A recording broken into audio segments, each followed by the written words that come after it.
안락행품 뒷부분 654페이지 그게가 이제 안락행품의 우리가 여태까지 안락행품의 수행을 보면 지, 관, 자비 이렇게 세 가지 행을 닦아왔지 않습니까? 지, 관, 자비. 그러니까 신안락행 안락행품 안락행품은 신안락행 구어 안락행 의 안락행. 저번 시간에 그 업에 대해서 얘기를 했죠. 호업고 모든 번뇌의 전개는 호겁고로부터 생긴다. 혹은 이제 미혹함, 번뇌, 갖가지 번뇌가 만들어지고 우리가 육근과 육경이 인연에 의해서 살아가기 때문에 그래서 끝없이 번뇌가 만들어지고 그 번뇌는 육근에서 육경을 보면 번뇌가 만들어지면 그 번뇌는 가만히 있지 않고 항상 업을 일으키죠. 신업과 구업과 의업을 일으킵니다. 신업, 구업, 의업, 삼업. 그래서 이제 십선, 십악, 오역, 각가지 이제 선하게 업을 일으킨다. 신업과 구업으로. 그 업을 일으키면 두 가지 이제 보받음이 생긴다고 그랬죠. 정보와 의보, 정보와 의보가 생긴다. 그래서 우리가 살아가면서 육도에 있는 중생들은 다 이렇게 미혹을 하죠. 미혹해요. 이런 미혹은 1차적으로 성문이나 연각이 되면 이제 걷어지게 되죠. 견옥과 사옥이 끊어지니까. 그래서 육근에서 육경을 항상 보고 듣고 맛볼 때마다 미혹하기 때문에 제대로 보지 못하고 항상 중생의 안목에서 보기 때문에 미혹하기 때문에 번뇌, 탐진치, 만의, 심견, 변견, 개검치견 이렇게 번뇌가 일어나고 그런 번뇌는 가만히 있지 않고 자꾸 업을 일으켜 몸으로 자꾸 업을 일으키게 하고 입으로 구업을 일으키게 하고 뜻으로 생각으로 업을 일으키게 한다. 그렇게 업을 일으키면은 반드시 보받음이 있어요. 그래서 이 보받음에 의해서 결국 우리는 의보와 정보를 받아가지고 분단 생사를 하죠. 분단 생사. 분단 생사라는 건 육도 윤회의 중생처럼 그 업을 지은 그 의보 정보에 의해서 수명의 길이라든가 내가 사는 환경의 여러 가지 영향, 그러니까 권세나 부귀나 나의 그 여러 가지 형상이나 모든 정보와 의보의 분단이 정해진다. 분단이 축생이나 수라나 인간이나 천상이나 그 세계에서 또 수명은 얼마, 내 재산은 얼마, 부귀는 얼마 이런 게 다 업에 의해서 분단이 이루어져요. 보받음에 의해서. 그래서 신구의 삼업에 의해서 그 보받음이 있고 그 의보와 정보의 분단이 있다. 그래서 결국 생로병사의 고속으로 들어간다. 그러니까 이건 고다. 그래서 우리 인생은 육도 중생은 항상 호겁고로 들어가죠. 호겁고로 미혹하고 업을 짓고 고로 들어간다. 그래서 우리 중생들이 이러한 호겁고의 세상에서 벗어나려면 신구의 삼업을 닦아야 된다. 그래서 신구의 그 다음에 여기에 이제 안락행에서는 서원 이렇게 세 가지 안락행을 우리가 닦도록 법화경에서 말씀을 하고 있습니다. 이 세 가지 안락행은 결국 무엇을 하지 말라는 지행과 관죄물은 관행과 그 다음에 자비행과 이 세 가지로 닦아죠. 그래서 지행은 인욕행으로 이 단덕을 여기는 지덕을 여기는 은덕을 이렇게 하죠. 그래서 이 인욕행 이건 열애방 열애의 의자 열애의가 아니고 열의 좌행. 열의 좌의 행이니까 열의 좌의 행. 여기는 열의, 그러니까 공을 닦는 행위죠, 공에. 공의 수행과 같다. 이렇게 봤고, 여기는 열의 방의 행위다. 열의 방. 자비형 있죠, 자비. 이렇게 세 가지에 의해서 전태대사는 신구의 삼액을 신업도, 구업도,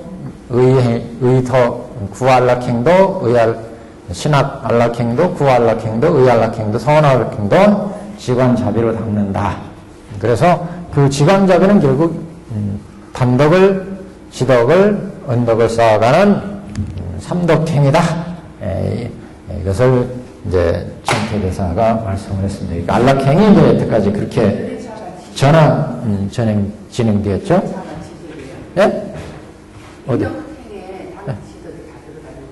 아니요. 여기는 단덕에 해당되고 번뇌를 끊는 거니까 단덕. 요거는 지덕이고 여기는 은덕이고 세 가지 덕이 갖춰진다. 이렇게 우리 안락행품에서 수차에 걸쳐서 얘기를 했죠.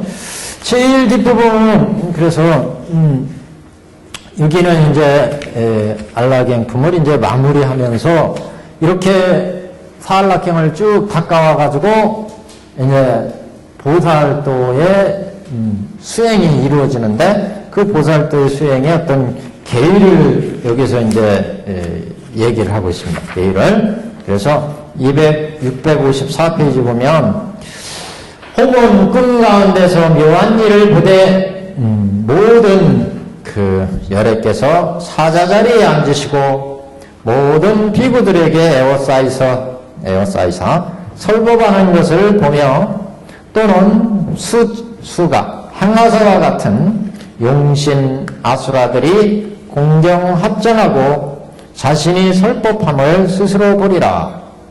이거는 십신의 행이다 이렇게 얘기를 했죠. 십신행.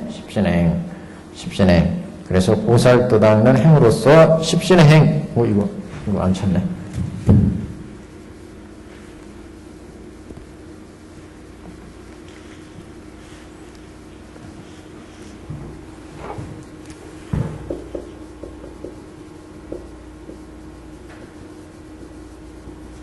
첫 번째는 십신의 행,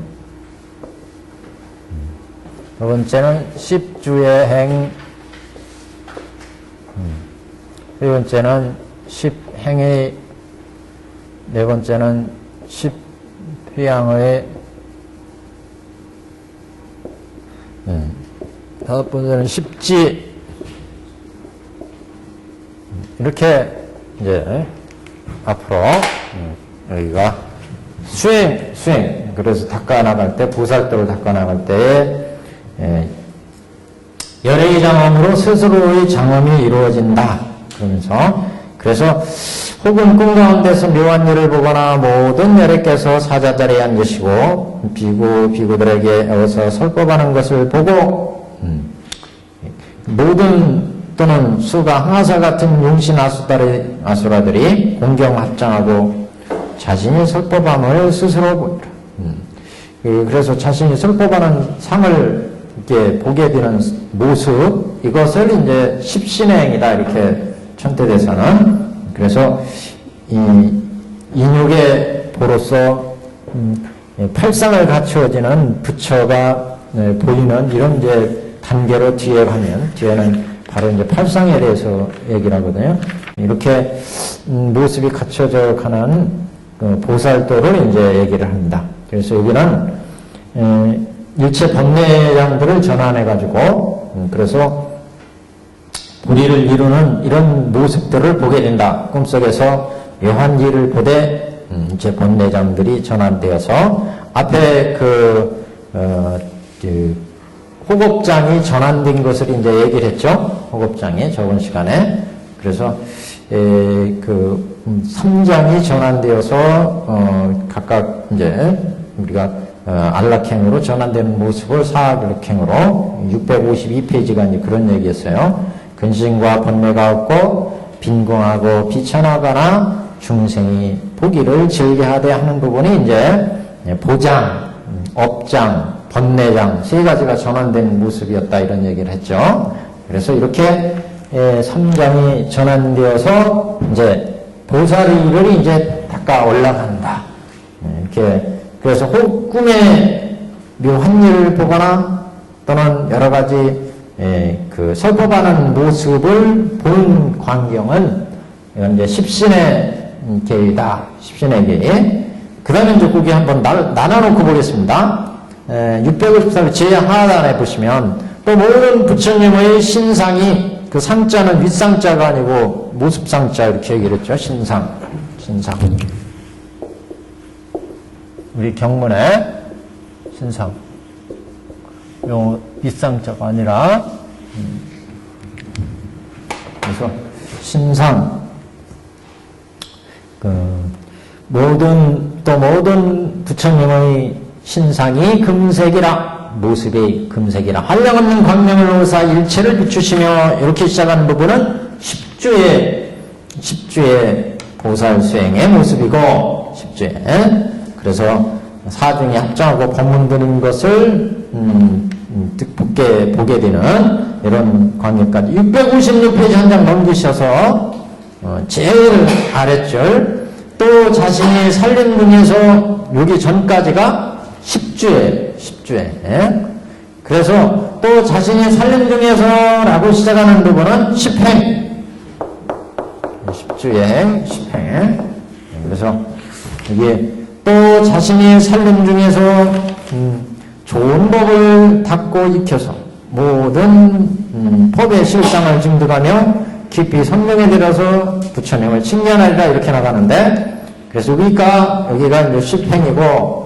658페이지 한 장 넘겨서 모든 실상을 증득하며 이 부분은 첫째 줄이에요. 모든 실상을 증득하며 이 한 구절은 10회양의 모습 깊이 성장에 들어가 이 부분은 십지의 모습 깊이 성장에 들어가서 시방 부처님을 칭견하리라 이렇게 나오죠.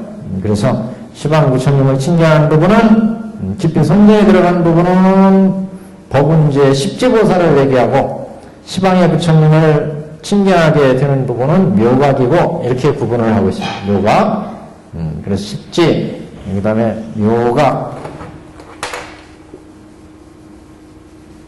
묘각의 계위 붙이면 이렇게 된다는 거예요. 계위 붙이면 이걸 근데 이게 복잡해가지고 뭐 이렇게 나누고 뜻만 이해해야 될 것 같아요. 사실은. 근데 이렇게 그 경의 의미를 보면 이렇게 보살도의 수행으로 앞에서 신구의 서원 안락경을 쭉 닦아갔으니까 그 닦은 수행에 의해서 이제 보살도 닦는 계위가 있는데 그 계위로 이제 나눠보면 이 경문을 계위로 나눠보면 꿈에서 여러 가지 부처님의 묘한 일들을 보고 설법하는 모습을 보고 하는 장면은 십신의 계위고 십신의 계위고 또 부처님의 신상이 금색인 부처님의 여러 가지 신상을 보고 그 부처님이 중생들의 합장하고 법문 듣는 것을 보는 모습, 중생들이 이런 모습은 십주의 행위고, 그 다음에 살림 중에서 좋은 선법을 닦는 모습은 이거는 십행의 모습이고, 실상을 보는 것은 십회양의 모습이고, 깊이 성정에 들어간 모습은 십지의 보살이고, 시방 부처님을 칭견하게 되는 것은 묘각의 위이고 이렇게 나누게 됩니다. 이렇게 그냥 이렇게 나눴다 이렇게 보시고 의미만 우리가 보시면 될 것 같아요. 자, 654페이지로 다시 옵니다. 그래서 이 부분들이 이제 이렇게 우리가 사안락행으로 수행에 닦아오면 우리 자신이 장엄이 이루어진다. 부처님의 장엄이 우리 자신에게 갖추어진다. 이게 이제 법화경에서 그런 말을 듣자라는데 열애의 장엄으로 스스로의 장엄이 이루어진다. 열애의 장엄으로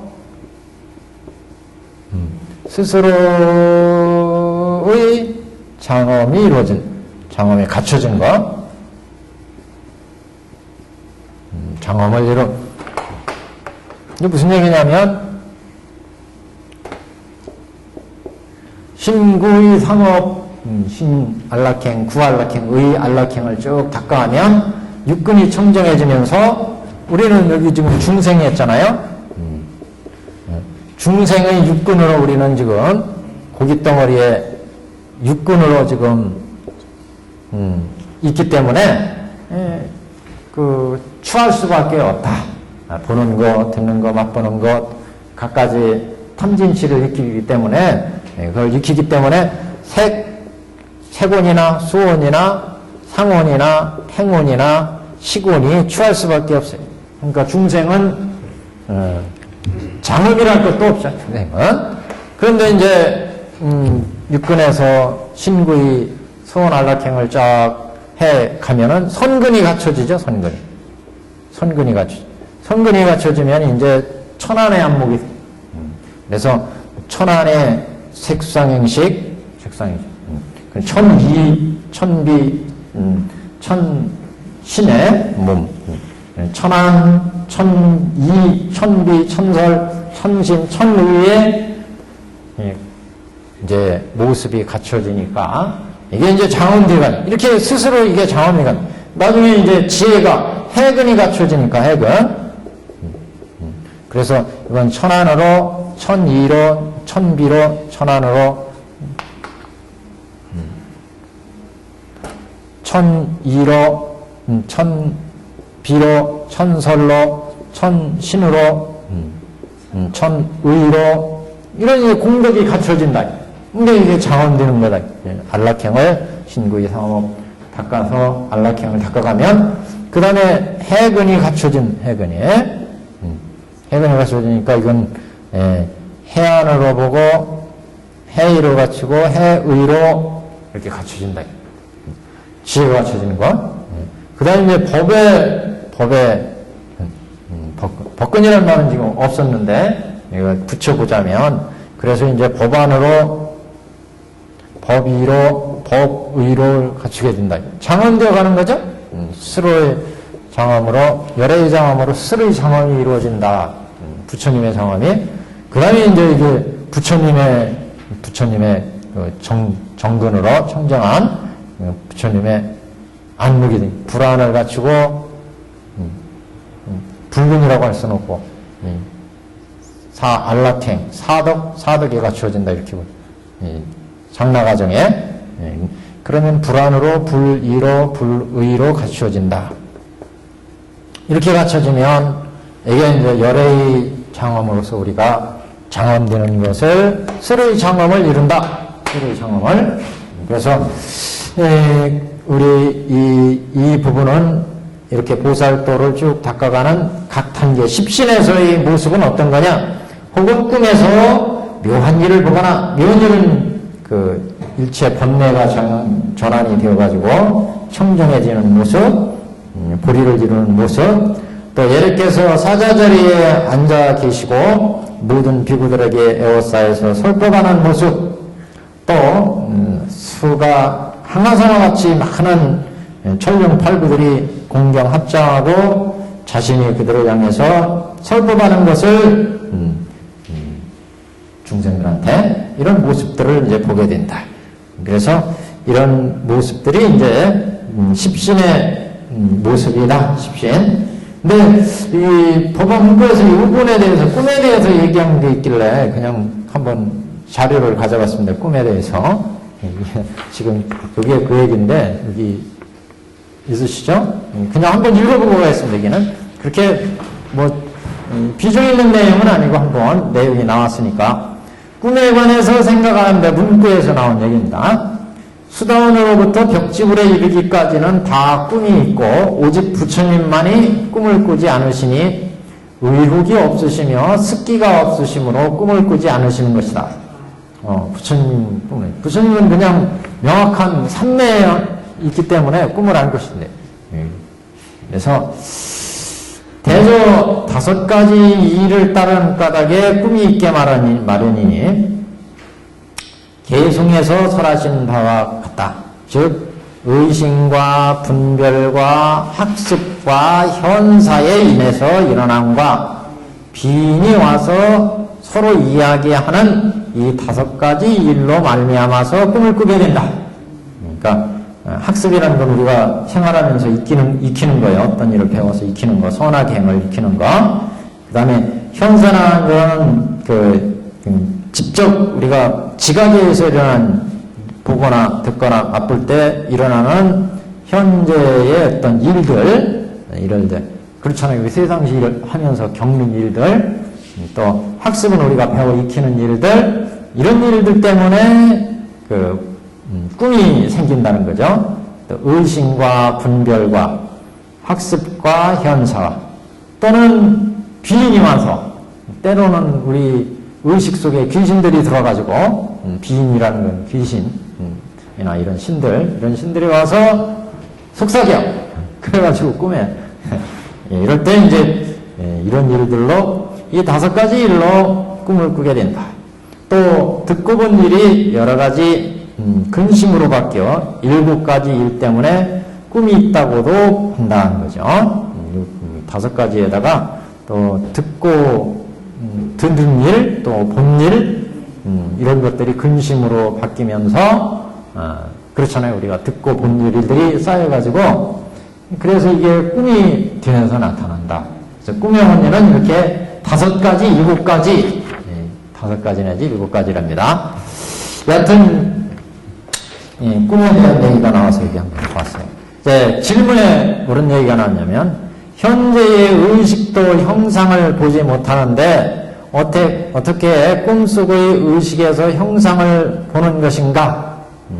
현재 의식도 형상을 보지 못하는데 어떻게 꿈속의 의식에서 형상을 보느냐? 현재 의식 속에서 어떤 형상을 우리가 본 게 없는데 꿈속의 의식 속에서 어떻게 어떤 형상이 나타날 수 있겠느냐? 이런 얘기예요. 답 보시면 다 일찍이 보고 일찍이 들은 일이므로 생각에 떠오른 것뿐이다. 또 기란일이나 불기란 그런 모습들, 상일 뿐이다. 이런 일들은 기란일이나 불기란일이나 그런 모습들일 뿐이다. 기란일, 불기란 모습들 이런 것들이 되게 오래 남잖아요. 기란일이나 불기란일 이런 일들이 지금 내 의식 속에서는 이게 없다 할지라도 이 과거 어느 때에 일찍이 과거 어느 때에 자기가 겪은 일들이라는 거죠. 또 생각에 떠오른 일찍이 보거나 듣거나 한 일 그런 일들이 이제 우리 생각 속에 의식 속에 남아 있어가지고 이게 이제 꿈에 나타난다. 그래서 현재 우리 의식 속에는 어떤 형상을 본 것이 없다 하더라도 그게 꿈에 어떤 형상이 나타나는 것은 일찍이 과거에 보고 들은 일들이 무서운 얘기 어렸을 때 그렇잖아요. 무서운 얘기 들으면은 꿈에 그게 막 나타나잖아요. 현재 어떤 의식 형상에서 내가 살아갈 때 행동할 때는 어떤 형상이나 이런 걸 본 적이 없는데 어머니 아버지로부터 옛날 얘기 막 도깨비 나오는 얘기 귀신 나오는 얘기 들으면 꿈에 그게 나타나 어렸을 때. 이런 게 이제 현재 의식에서는 형상을 보지 못하였는데 꿈속의 의식에서 그런 형상이 나타난다. 그러니까 그런 일은 어째서 그러냐? 일찍이 보고 들은 일이 있기 때문에 형상의 생각에 그런 것들이 떠오르는 것뿐이다. 그런 것들은 되게 이제 기라거나 불길한 상으로 나한테 충격을 준 그 굉장히 무서운 상이구나. 불길한 모습, 길한 상 이렇게. 또 질문입니다. 꿈속에서는 신통도 없고 숙명지도 꽤 마련인데 어떻게 미래세의 일을 보는가? 꿈 가지고 또 해몽하는 사람들은 미래세를 점쳐보고 이런 사람들 있죠. 근데 꿈속에서는 어떤 신통도 없고 숙명지가 있다고도 보기 힘들죠. 이는 대답입니다. 이는 원지의 경지가 아니라 비지일 뿐이다. 비교 출양한 것뿐이다. 비교 출양해서 생기는 일이라는 거죠. 원의 발언의 어떤 지혜에서 생긴 게 아니라 원지는 소원대로 생겨나는 그런 경지가 아니라 서로 이제 그 비교 추론해가지고 생겨난 일들 뿐이다. 지가 상상해가지고 추론해가지고 그래서 여러 사람이 일찍이 이런 꿈이 있더니 이런 일이 있었다 하여 이제 그것으로 비지하는 것 뿐이다. 그래서 그 다음에 질문 누가 잠자는 것인가 그런데 오도와 중음에 다 잠이 있고 태 속에 있으면서 재근이 갖추어진 자도 또한 잠을 자고 내지는 부처님 또한 잠을 자신다. 잠자는 거.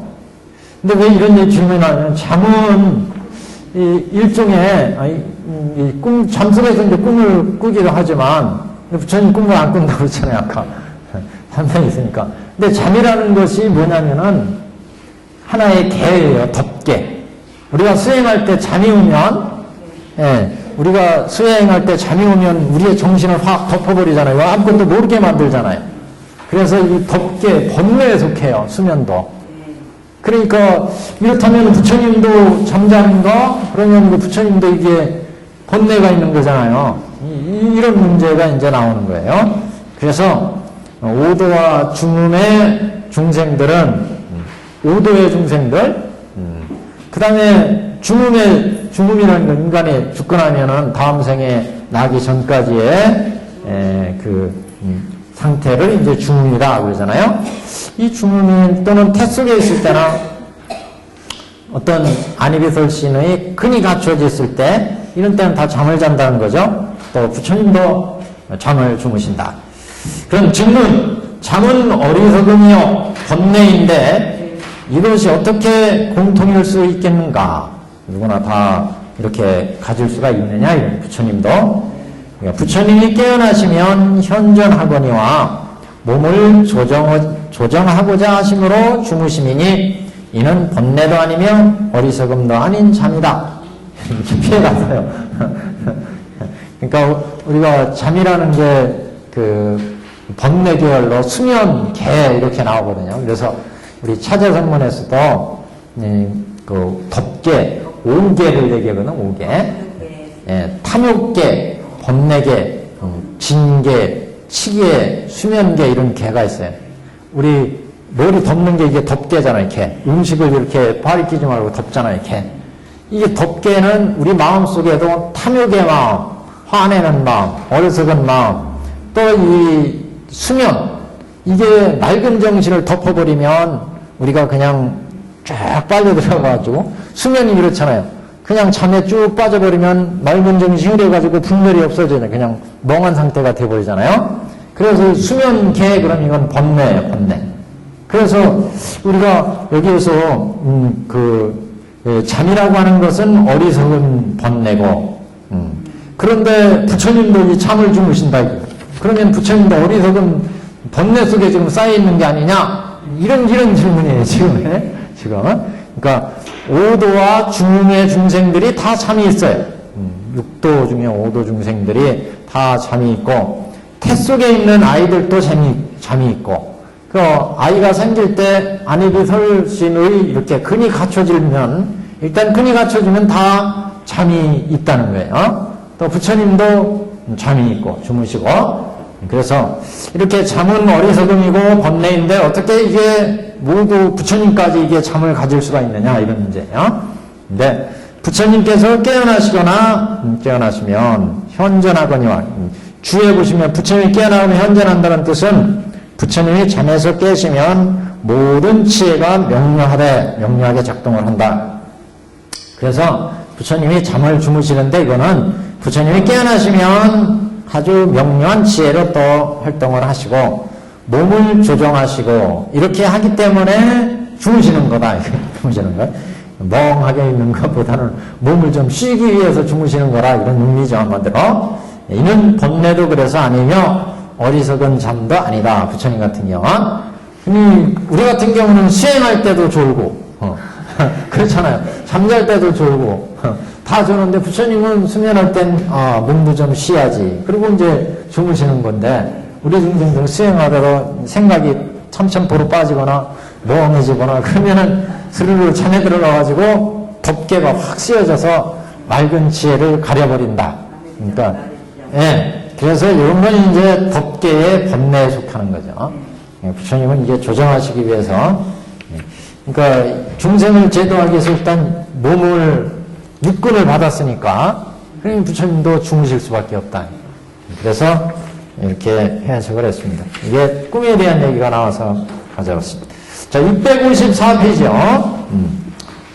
제일 밑에 줄, 예, 둘째 줄 보시면, 또 모든 부처님의 신상이 금색이라 한량없는 광명을 놓으셔 노사 일체를 비추시며, 10주의 경지에서 이런 경지를 본다는 거예요. 10주에서 부처님이 금색 신상이 금색인 부처님이 한량없는 광명을 놓으셔서 일체를 비추시며 맑은 음성으로 모든 법을 설하심이라.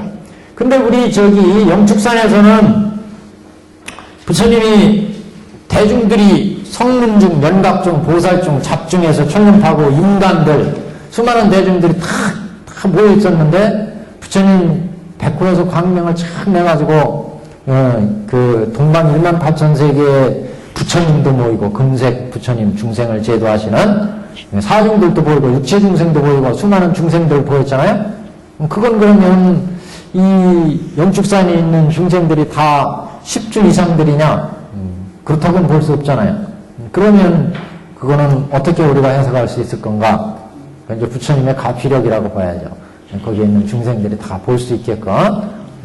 그래서 지금 여기에서 모든 부처님의 신상이 다 금색이라 한량없는 광명을 놓으셔서 일체를 비추시며 맑은 음성으로 모든 법을 설하심이라.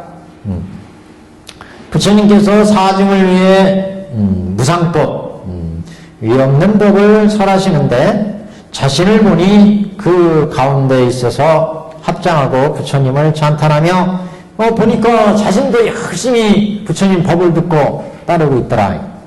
그래서 합장하고 부처님을 찬탄하며 법을 듣고 환희해서 공양하며 그런 얘기가 나왔어요. 저기 서품에서 그런 얘기가 나왔죠. 1월 광명불 시대, 1월 등명불 시대, 1월 등명 시대, 부처님께서 1월 등명불께서 묘방보살을 비롯한 수많은 보살들한테 묘법연화경을 설했는데 그때 80서겁을 설했나? 그 앞에 어디 나올게요. 80서겁인가를 설했다고 그랬잖아요. 그랬는데 대중들이 밥 먹는 기간처럼 그 부처님 설법을 쫙 듣고 아무도 실증을 내지 않고 즐거운 마음으로 그 한이시면서 부처님 법문을 쫙 들었다. 함께 식사는 밥 먹는 기간. 밥 먹는 기간 개도 안 건드린다고 다양하게 밥 먹는 데만 전부 집중해가지고 먹는 즐거움. 이게 식욕이잖아요. 그 속에 딱 들어가서 그동안에 밥 먹는 동안에는 다른 짓 안 하잖아요. 정신도 왔다 갔다 안 해요. 밥 먹는 데만 먹는 맛 그거 가운 똑같이 중생들이 보통의 여러 가지 보통의 중생들의 현재 상황에서는 볼 때마다 들을 때마다 갖가지 소리 뭐 기차가 쫙 들어가거나 또 막 비행기가 씩 지나가거나 밖에서 삐까삐까하고 저기 구급차 지나가고 그러면 야 저게 무슨 일 때문인가 생각이 막 뛰어나가잖아요. 지금 하다가도. 근데 모든 대중들이 80서검이나 부처님 설법을 쫙 하는 걸 지금 듣고 있는데 밥 먹는 그 기간처럼 그 기간이 쫙 지나갔다. 그러니까 모든 대중들이 얼만큼 열심히 그 법문을 쫙 들었는지. 근데 여기에 이제 그런 얘기죠. 우리가 지금 설법을 쫙 듣다 보니까 자기도 모르게 지금 부처님 그 설법 속에서 쫙 있더라 이거죠. 그래서 그 자신이 부처님 그 자신을 딱 봤더니 부처님께서 사증을 위해서 법을 설하시는데 자신을 보니까 그 가운데 자기가 딱 있더라고요. 열심히 듣고 있는. 그리고 합정하고 부처님을 찬탄하며 법을 듣고 환희해서 완전히 법에 취해가지고 야 부처님 법에 대한 찬탄을 하고 그 다음에 다란이를 얻어 불티지를 증득하니 다란이를 얻어서 불티지를 증득해요. 불티지. 다란이라는 것은 부처님의 법문을 듣고 잊어버리지 않게 그래서 쭉 기억해 나가는 이런 다란이를 얻고 불티지를 증득한다. 그 전에 한번 부처님을 들은 이제 어떤 문지다라니 이런 거겠죠. 그래서 다라니 중에 그런 문지다라니 이런 얘기가 있어요. 듣고서 그것을 기억해 가는 다라니. 부처님의 설법에 대한 것을 쭉 이 다라니라고 하는 자체가 불법을 잊어버리지 않는 상태가 이게 다라니 상태거든요. 그러니까 부처님의 설법을 쫙 했는데 그걸 잃어버리지 않게 되면 이거는 듣고 그 지혜로 그걸 쫙 기억해 나가는 거.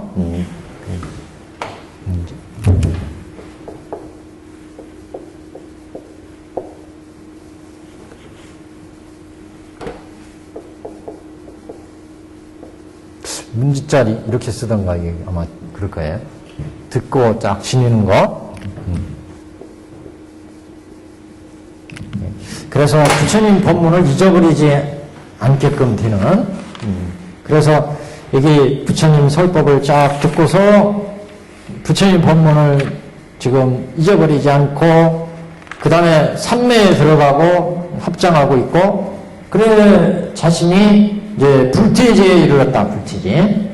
보통 이제 불퇴지는 행불퇴, 위불퇴부터 얘기하죠. 위불퇴, 행불퇴, 염불퇴 이 세 가지를 얘기하는데 이게 이제 전적마다 조금 학자마다 차이가 있어요. 그래서 위는 계위에서 물러서지 않는 보통 이제 십주보살을 이제 이렇게 위불퇴다. 십주 위에서 십주가 지금 생사가 해탈한 위잖아요. 위. 이쪽에서죠.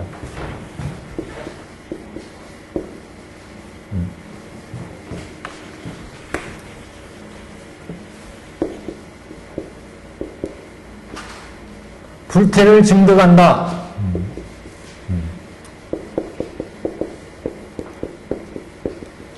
더 이상 물러가지 않는다. 계위가 물러가지 않음.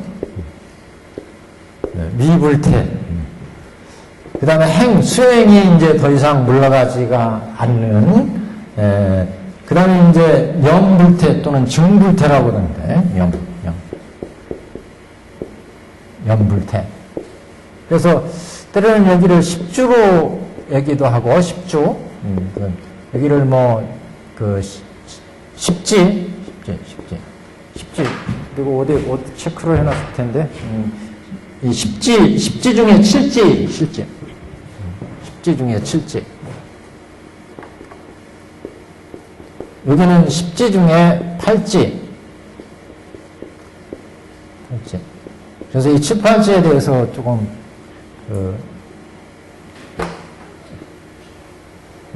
이론이 있습니다. 또 현의에 보면 그런 얘기도 나와요. 위불퇴는 견옥과 사옥을 파하면은 위불퇴다 이런 얘기라고. 견옥과 사옥, 견옥과 사옥.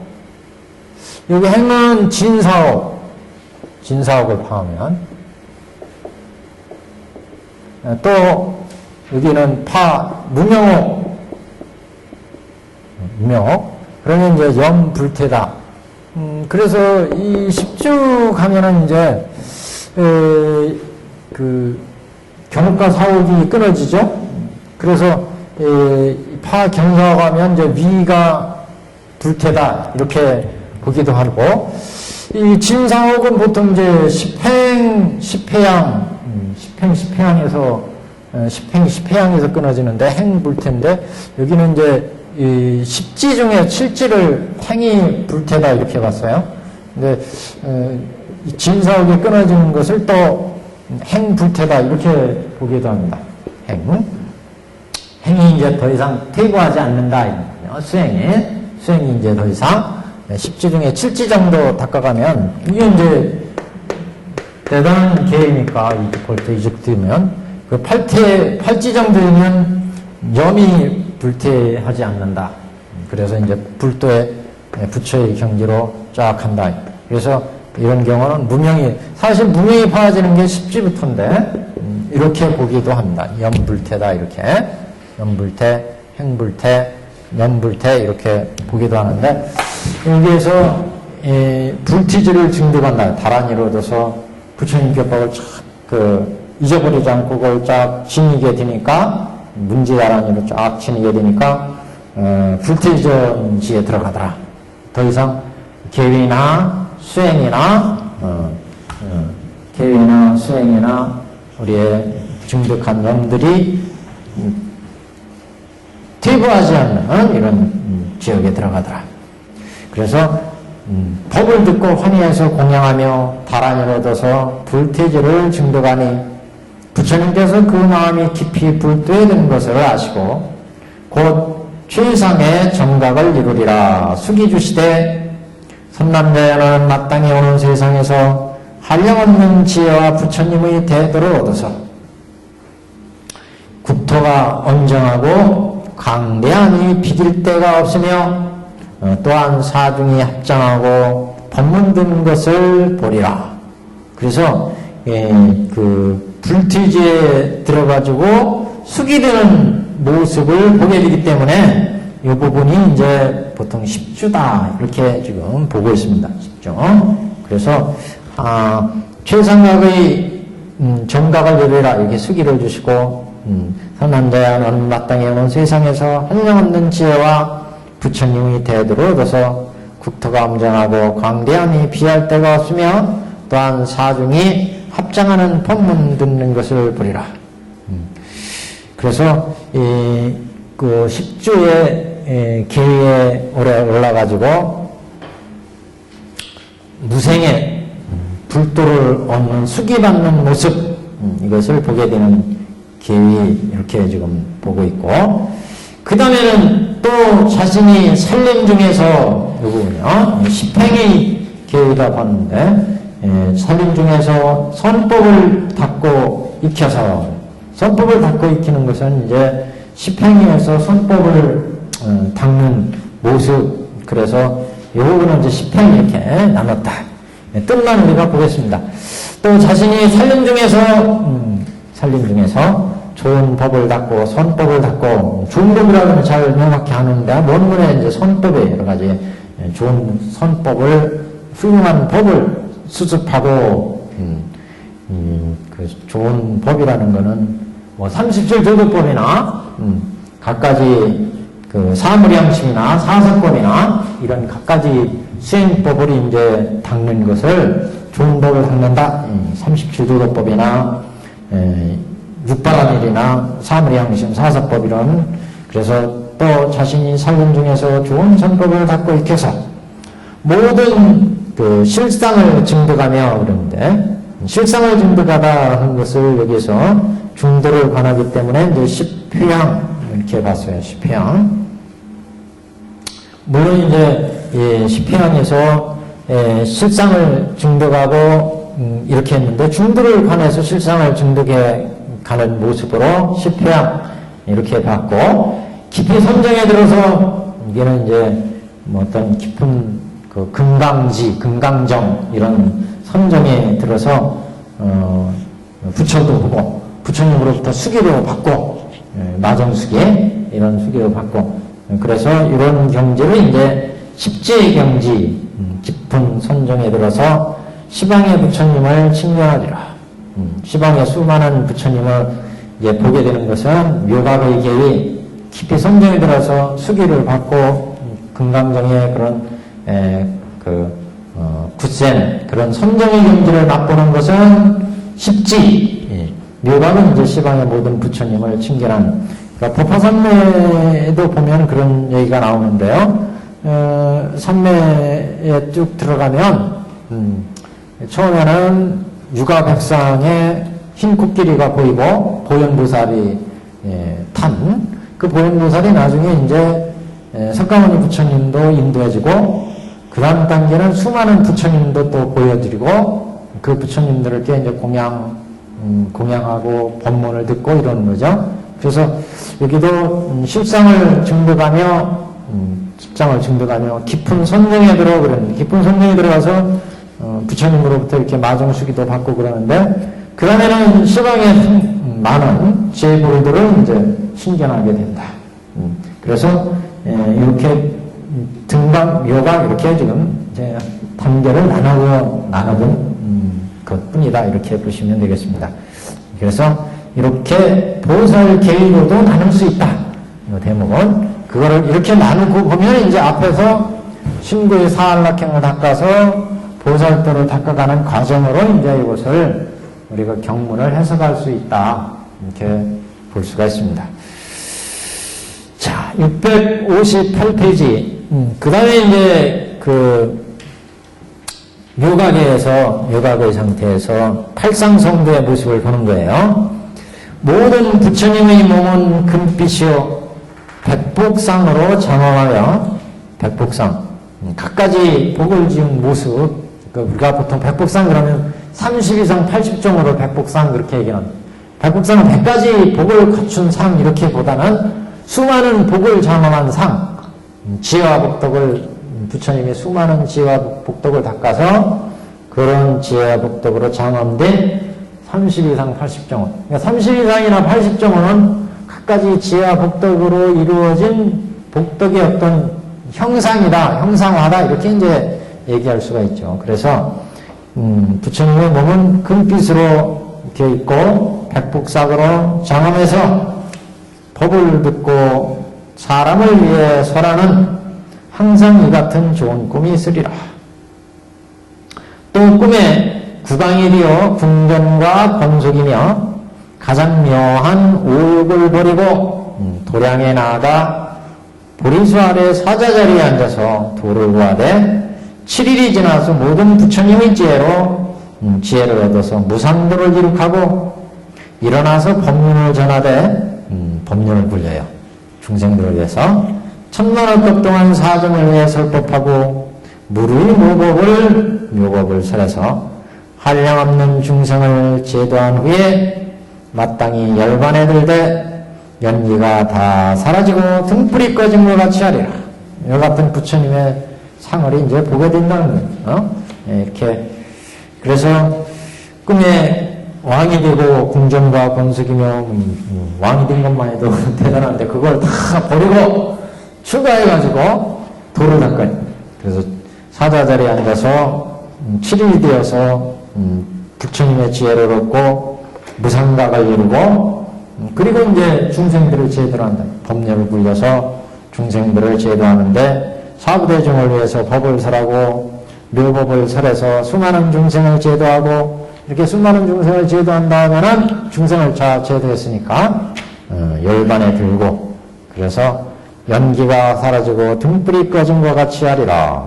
그래서 이런 좋은 모습들을 본다. 이런 경지는 묘각의 수행의 경지다. 이렇게. 그래서 등불이 꺼지고 연기가 사라지고 슉 사라지는데 아무런 자취가 없죠. 그와 같이 인멸에 드는 부처님의 모습 이것을 비유로 얘기했고 그 다음에는 660페이지 마지막 대목입니다. 한 페이지 넘기시면 여기는 이제 전체 사한락행 전체의 행위 성취되는 모습 종합이라고 할 수 있습니다. 만일 후의 악한 세상에서 이 제일의 복을 설하면 이 사람이 큰 이익을 얻되 위에서 설한 여러 공덕과 같으리라.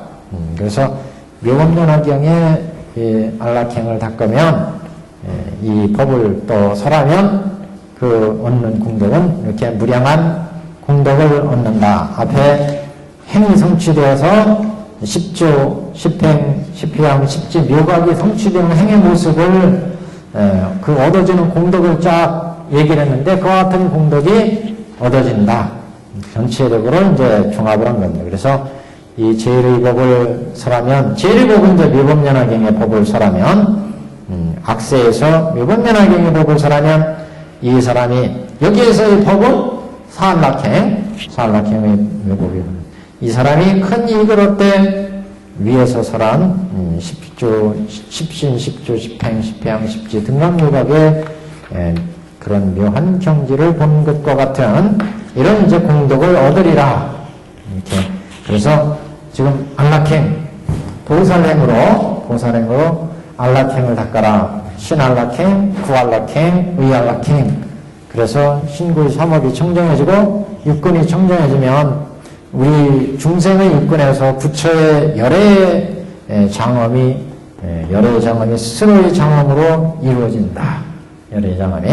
그러면 우리 중생에서 부처의 이런 경지가 갖춰져 가게 된다. 장엄이 이루어지니까 이런 모습을 지금 안락경에서 밝혔습니다.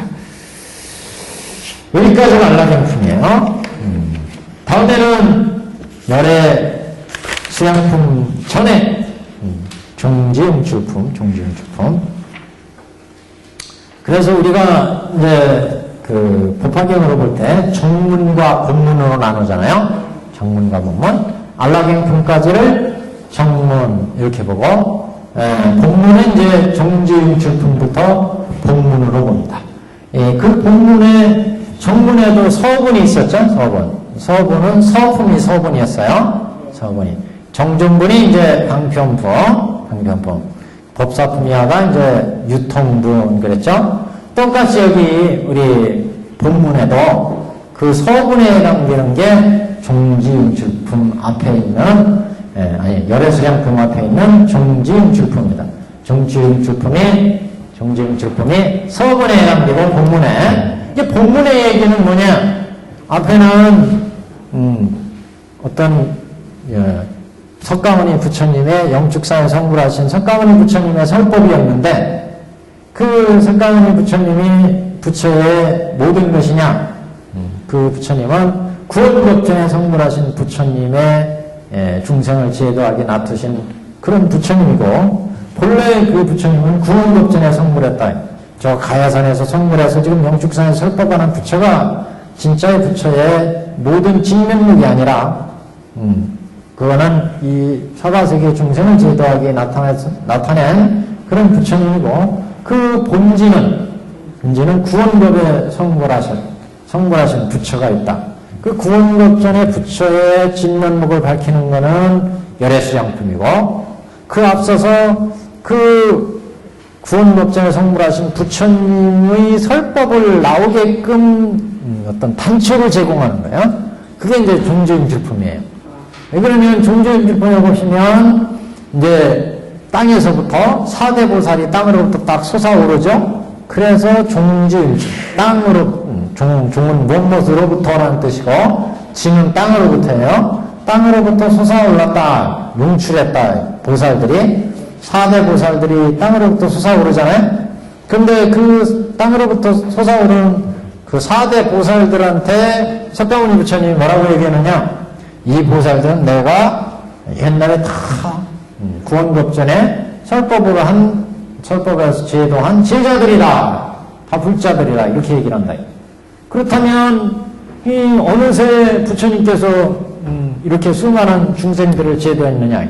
우리가 부처님을 알기는 저 보리도량에서 부다가야 보리도량에서 불도를 이루시고 그동안 녹야원에서 설법하고 수많은 중생을 제도해서 지금 영축산까지 오신 것으로 아는데 어느새 이렇게 수많은 4대 지용보살을 비롯한 수많은 보살들을 다 부처님이 제도했다는 거냐? 이거는 구원급전에 다 제도하셨다는 거예요. 구원급전. 그럼 구원급전에 부처님이 있으셨고 그 부처님이 이렇게 수많은 중생을 제도했다는 얘기죠. 그렇기 때문에 현재 영축산에 성불한 부처님이 부처의 전부가 아니고 구원기업전에 성불하신 그런 부처님이 계시다는 거죠. 그래서 열애수량품에 이제 부처님의 열애수량이 무량한 것을 이제 밝히게 되는 탄초를 종지응출품에서 제도한다. 지금 영축산에서 지금 설법이 시작됐잖아요. 영축산. 이 영축산 부처님은 여기 보리수나무 밑에서 6년간 항마하고 중생을 제도하고 그동안에 쭉 중생을 제도해 오셨고 아한경설하고 화한경설하고 수많은 법을 각각의 부처님들이 설해오셨는데 그래서 영축산에서 또 법을 지금 중생들을 모아놓고 쫙 설법해 왔어요. 이렇게 설법해 왔는데 이제 이 설법이 올바르다고 하는 것을 증명하기 위해서 다보열애가 탁 보탑으로 영축산 도량에 솟아올라가지고 이 법이야말로 참으로 진실비입니다 하는 것을 법설 법설, 비유설, 숙세인연설 이걸 다 증명하셨어요. 법이 한말로 진실입니다 하는 것을 다보열애가 견보타품에서 다보열애가 증명을 하셨대. 그래가지고 이걸 이제 우리가 수행해 가자. 그래서 법사품에서 이 경을 어떻게 유통할 거냐. 그래서 이 수행해 갈 것을 쫙 말씀하셨죠. 그래서 이제 이 법화경을 수행하려면 법화 오법사를 실천하자. 오법사를 실천하고 그다음에 뭐예요? 사안락행을 닦자. 그래서 안락행품에서 법화 오법사행을 닦아야 되고 안락행을 닦자.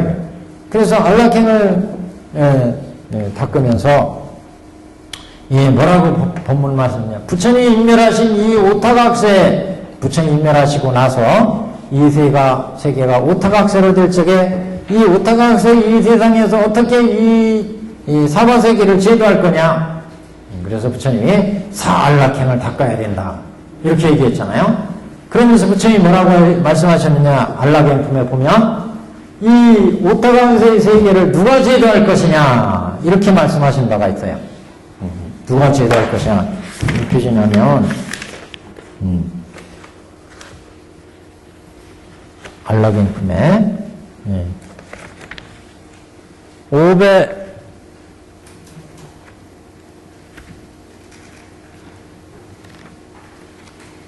오탁 학세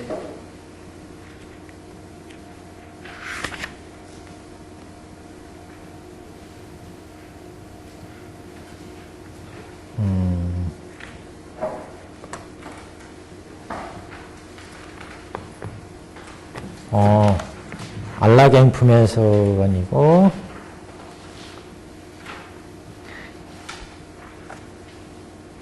견보타품에서 나오시죠. 견보타품에 누가 능히 이 사바부터에서 널리 이 묘법 화경을 설하겠느냐. 지금이 바로 이때라. 열에는 오래지 않아 마땅히 열반에 들리라. 부처님은 이 묘법 화경을 부축하고자 하느니라.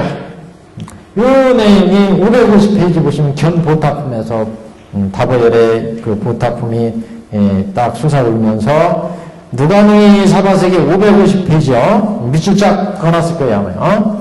보시면 누가 능히 이 사바세계에서 사바복토에서 널리 묘법연화경을 설하겠는가. 지금이 바로 이때라. 열에는 오래지 않아 마땅히 열반에 들리라. 부처님은 이 묘법연화경을 부축하고자 있느니라. 이렇게 말씀하신 바가 있어요. 그래서 오타각세에서 이 묘법연화경을 누가 닦을 거냐 이렇게 말씀을 하셨기 때문에 이제 견보타품에서 타방세계에서 수많은 보살들이 왔잖아요. 타방세계에서 그 다보열애와 석가모니 부처님이 만나기 위해서. 그래서 그때 수많은 보살들이 지금 용출한 지금 여기 보탑에 솟아오른 이 도량을 지금 차고서 법문을 여태까지 들어왔어요. 여태까지. 그래서 법사행 닦고 사안락행 수행하는 걸 쫙 지금 오타각세 어떻게 사안락행을 닦는지 쫙 들어왔어요. 그래서 이제 부처님께서 이게 사안락행을 딱 설하신 이후에 이제 땅에서 보살들이 솟아오르는 것이 이 부처님이 인멸하신 후 누가 이 법화경을 사바세계에 피겠느냐 이렇게 말씀하신 바가 있기 때문에 이 보살들이 이제 이 땅에서 이 땅으로부터 사바세계 땅으로부터 솟아오른다. 그래서 사실은 이 다보열애 이후에 다보열애가 솟아오른 이 견보탐 이후에 수많은 타방에서 온 보살들이 저희들이 이 법을 펴겠습니다. 묘법연화경을 사바세계에서 펴겠습니다. 이렇게 이제 얘기하게 되는데 종주인주품에서 그대들의 임무가 있다. 그래서 이제 만류를 하죠. 그때 이제 여태까지 저 견보탑에서 부처님이 말씀하신 바가 있기 때문에 이 땅에 그러니까 이 사바세계 가장 인연이 있는 그런 4대 지용보살들이 대기하고 있다가 이제 이 안락행품 끝나고 보살행을 다 설하시고 나서 이제 그 부처님이 적극적으로 이제 법을 설할 것을 이제 생각하게 되기 때문에 이때 이제 땅으로부터 솟아오르게 되는 것이 종지용출품의 보살들이다. 이렇게 솟아오르면 영축산에 여태까지 설법을 했던 수많은 이 대중들과 여기에 있는 설법장들은 이건 부처님이 영축산에 성불을 하셔가지고 여태까지 설하시지 않던 위대한 묘법연화경을 설하셔서 쫙 법설, 비유설, 숙세인연설까지 이끌고 왔는데, 예. 그래서 이 부처님이 모든 부처님의 모든 것이다 이렇게 생각했는데 이 땅에서 딱 4대 지용보살들이 딱 솟아오르고 솟아오르는 4대 지용보살 그렇죠?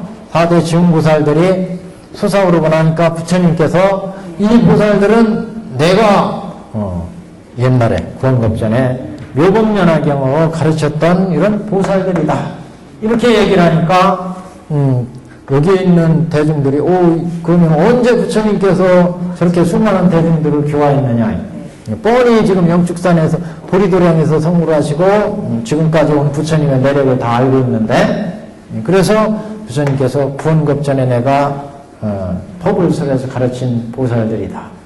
그러면 이 보살들을 언제 가르쳤느냐? 구원급전에 가르쳤고 그때의 부처는 구원급전에 이미 성불한 석가모니 부처다. 구원급전에. 그래서 구원급전의 부처의 세계를 이제 밝히게 됩니다. 구원급전의 부처님의 실상을. 그래서 지금 열의 부처님의 단계가 우리가 지금 생로병사를 보신 이런 부처님의 모습이 전체 부처님 모습이 아니라 구원급전에 성불한 부처님의 진면목을 밝히는 것이 이제 열의 수량품이죠. 열의 수량품. 그래서 이 열의 수량품의 계기가 되는 4대 지용보살이 솟아오르는 모습을 종지용출품에서 밝히기 때문에 종지용출품.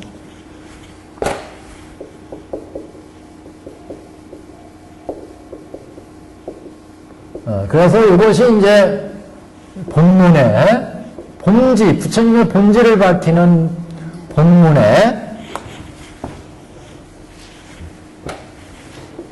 본문의 서분이 되고 유수량상품이 이제 여기에 이제 정중분이 된다.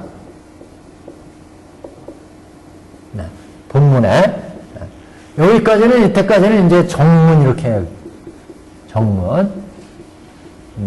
정문, 본문 이금 이렇게 이제 갈라지는 부분이 이 부분부터 그래서 거기에 대한 종지용출품에 대한 설명이 좀 있어서 이게 지금 두 번째 장이에요. 법화 문구에서 종지용출품에 대한 설명이 있어서 이것을 발췌해 봤습니다. 제일 윗단 한번 보시죠. 과거의 제자를 부르셔서 현재의 제자들에게 보이시고 그들로 하여금 경을 펴서 미래의 중생을 이롭게 하시니 그러므로 종지용출품이다. 종지용출품이라고 하는 이유는 과거의 제자, 지용보살들을 앞으로 이 사바세계는 누가 제도할 거냐 하고 부처님이 말씀을 했다는 거지. 이거는 부처님의 명령과 같아 이거. 그래서 그 명을 듣고 4대 지용보살들이 솟아올랐기 때문에 그래서 과거의 제자들을 부르셨다. 이 제자들은 과거 구원급전에 부처님이 가르치신 제자다. 그래서 현재 영축산에서 있는 제자들한테 과거의 제자들을 보이게 한다. 과거의 제자를 부르셔서 현재의 제자들에게 보이시고 그 현재의 제자들로 하여금 그들로 하여금 그런 과거의 제자들이군요. 그들로 하여금 과거의 제자들로 하여금 경을 펴서 미래의 중생을 이롭게 하시니 그러므로 종지용출품이라고 하십니다. 두 번째, 허공은 고요할 따름이어서 이름도 없으며 늦음도 없건만 미혹하는 자들은 수적에 집착하여 그 본지의 어둠으로 옛 제자를 부르셔서 지금의 제자들에게 보여 근성신에 대한 집착을 깨고 구원심임을 드러내시니라. 이게 무슨 얘기냐면 중생들이 현재 자치를 나타낸 이 부처, 여기에 집착을 한다. 이 부처님이, 부처님의 모든 거구나. 이렇게 집착한다. 현상을 보이는 것만은 중생들이 믿는다는 얘기죠.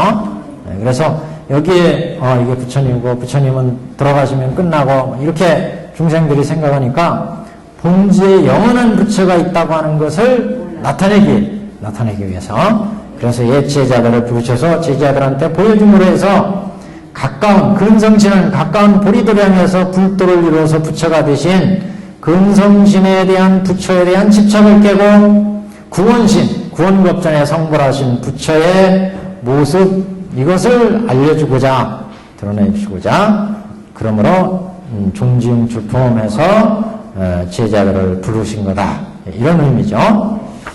자, 세 번째 문단 보겠습니다. 적장의 젊은 아버지와 적광의 늙은 아이가, 적장이라는 것은 정렬도량의 젊은 아버지.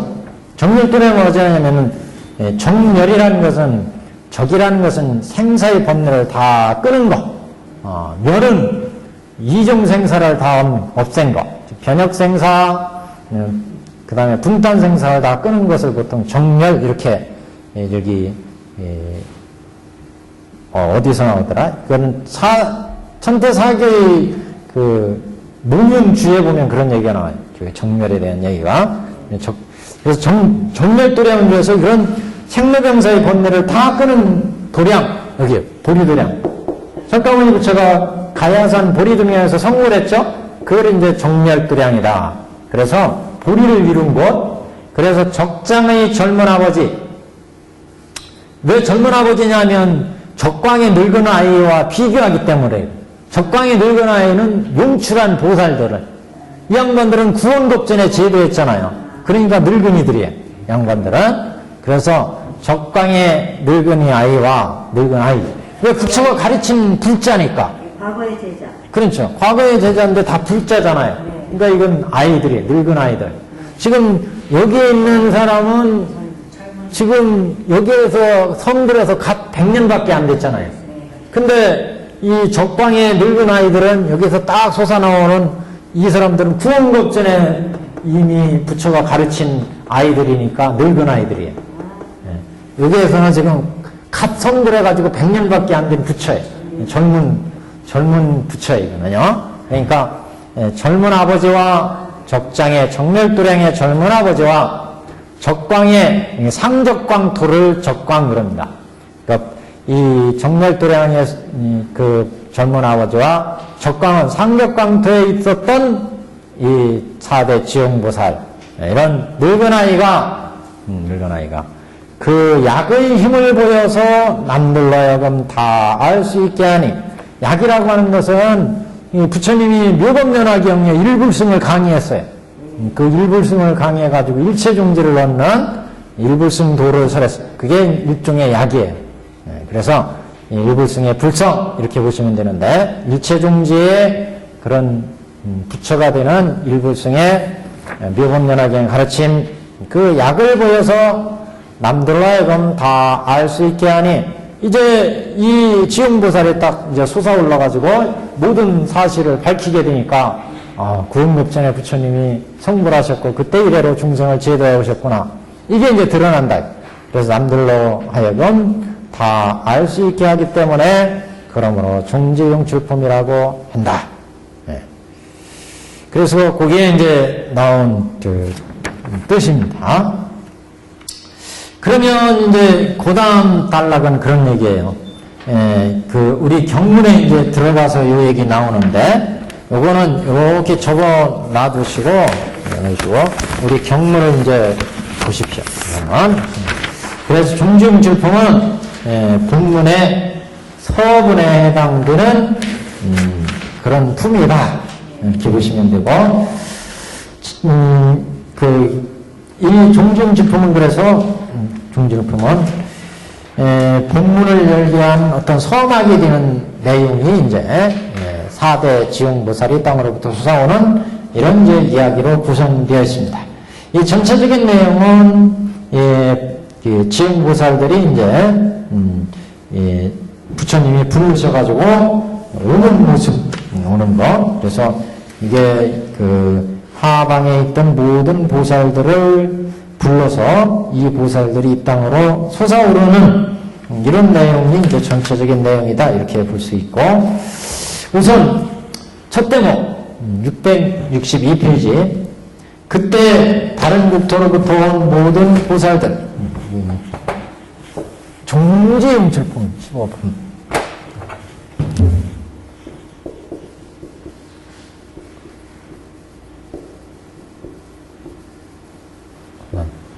조금 시작해놓고 이제 시작을 해놓겠습니다.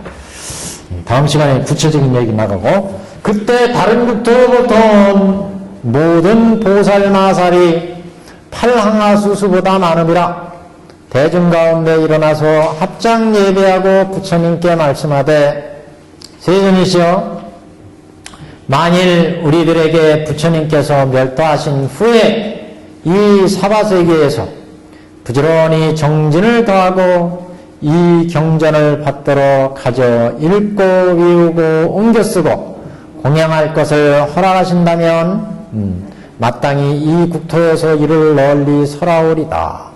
그러니까 타방보살들이 지금 먼저 앞으로 사바세계에서 이 경을 누가 이 경을 펼 것이냐, 그러니까 타방에서 온 견부타품 시대에 왔던 타방보살이 그러면 우리가 세존이시여, 우리들이 부처님 멸도하신 후에 이 사바세계에서 이 경을 수지독성에서 서사에서 중생들한테 널리 펴겠습니다.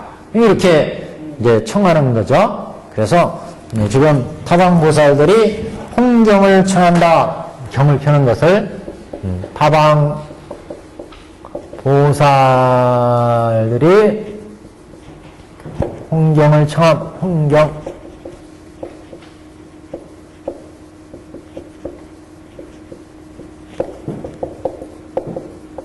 이 내용은 타방보살들이 경을 피겠습니다 하고 청하는 내용이다. 이게. 그래서 다른 국토로 이게 타방보살이 보살마살이 팔랑하서보다 많음이라 그랬죠. 대중 가운데 일어나 합장하고 부처님께, 만일 우리에게 부처님께서 멸도하신 후에 이 사바세계에서 부전히 정진하고 경전을 수지독성해서 공양할 것을 허락하신다면 부처님께 이 국토에서 널리 설하겠습니다. 그랬더니 부처님이 이제 말씀이 있어요. 그때 부처님께서 보살 대중에게 이르시기를, 그만둬라 선남자여, 너희들이 이 경을 받들어 가짐을 바라지 않노라. 어찌하여 그러한고, 나의 사바세계에는 6만 항하사 등의 보살마살이 있으되 하나하나의 보살이 각각 6만 항하사의 권속이 있으니 이 모든 보살들이 능히 내가 멸도한 후 받들어 가져 읽고 비우고 널리 이 경을 설하리라. 그러니까 이제 이 사바세계에 이제 보살들이 이제 솟아나오게 되죠. 그래서 이 부분은 타방보살 허락하지 않은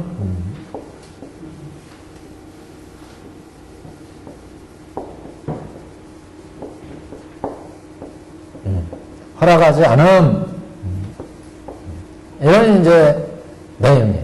근데 문제는 왜 그럼 타방보살을 허락하지 않았느냐 이 문제예요. 부처님께서 여기 타방세계에서 수많은 보살들이 와서 지금 설법 견보타품이라고 설법을 쫙 듣고 있었는데 이 보살들한테 그냥 설법하라고 하시지 왜 허락하지 않으셨을까? 여기에는 세 가지 이유가 있습니다. 그게 여기 프린트물 인생을 얘기해요. 여기 보시면 문구에서 이제 그 얘기를 하고 있어요. 첫 번째, 부처님께서 열애께서 이를 거부하신 데에는 모두 세 가지 도리가 있다. 첫째는 너희들에게는 각각의 자기의 임무가 있을 터에 그것을 버려둔 채 만약 이 땅에서 머문다면 저곳의 이익을 폐기할 것이 될 것이라는 것이 하나요. 무슨 얘기예요?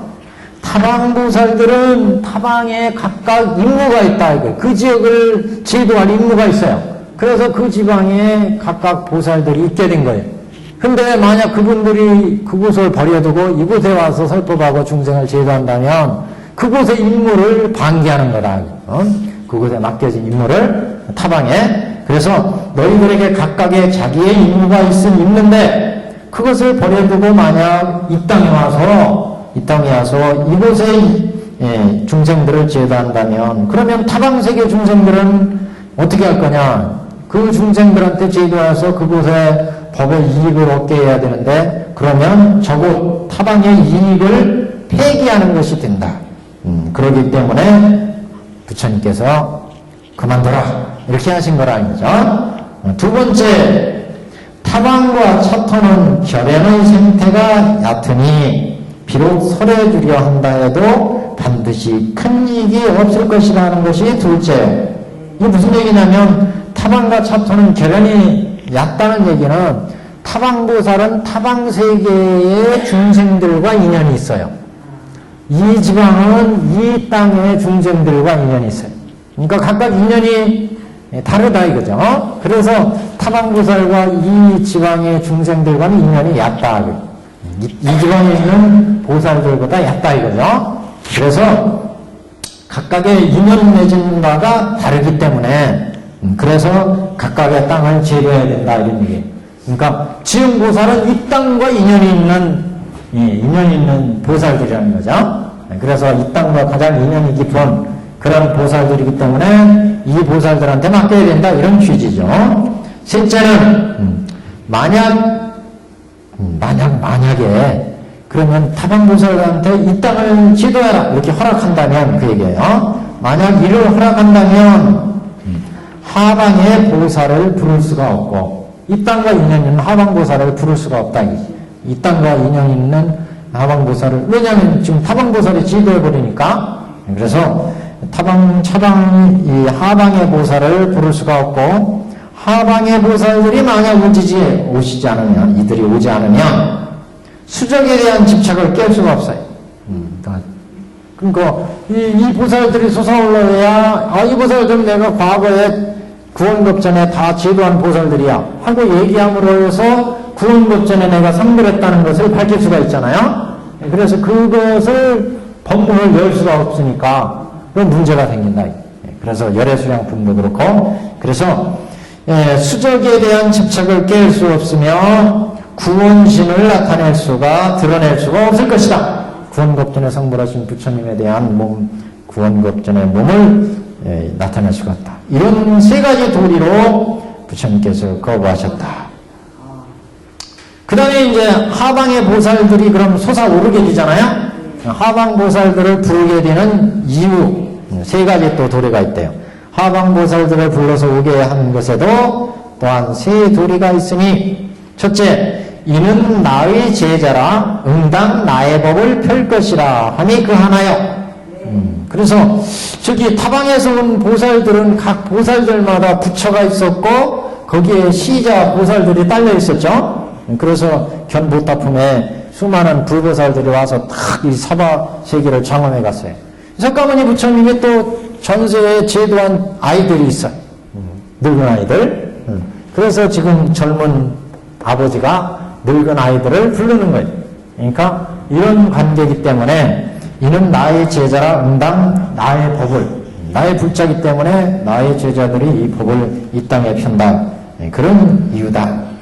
또 인연이 깊고 넓음으로 인하여 두루 이 국토에서 이익을 끼치며 두루두루 분신물의 국토에서 이익을 끼치며 그러니까 이익 끼치는 게 다르다. 이 국토에서는 이 국토와 인연이 있는 지연보살들이 이익을 끼치고 또 분신물들의 국토는 분신물들이 이익을 끼치고 그래야 되니까 그래서 나중에 이 분신물들이 다 자기 국토로 돌아가요. 뒤에 가면 그래서 두루 타방의 국토에서 이익을 끼칠 것이라 하니 둘째요. 각각의 이익을 끼칠 땅이 다르기 때문에 그래서 타방의 보살들을 불렀다. 이 지방에 이익을 끼쳐야 되기 때문에 하방의 보살들을 부른 거다. 셋째는 개근현어를 할 수 있음이 셋째. 아까 같은 얘기예요. 가까이 성불하신 부처가 부처의 전부다 이렇게 생각했는데 그게 아니라 구원급전에 멀리 구원급전에 성불하신 부처가 있다는 것을 드러내야 될 필요가 있어서 그래서 이 종지음질품의 보살들을 부른 거라. 오지 말라고 한 이유, 부르게 한 이유, 거부하신 이유, 부른 이유 두 가지. 그래서 이런 까닭에 부처님께서 저들의 교화하겠다는 청을 거부하시고 화방에 있는 보살들을 불러낸 것이다. 이렇게 되었습니다. 우리 진도는 다음 시간에 662페이지 하단부터 나가겠습니다.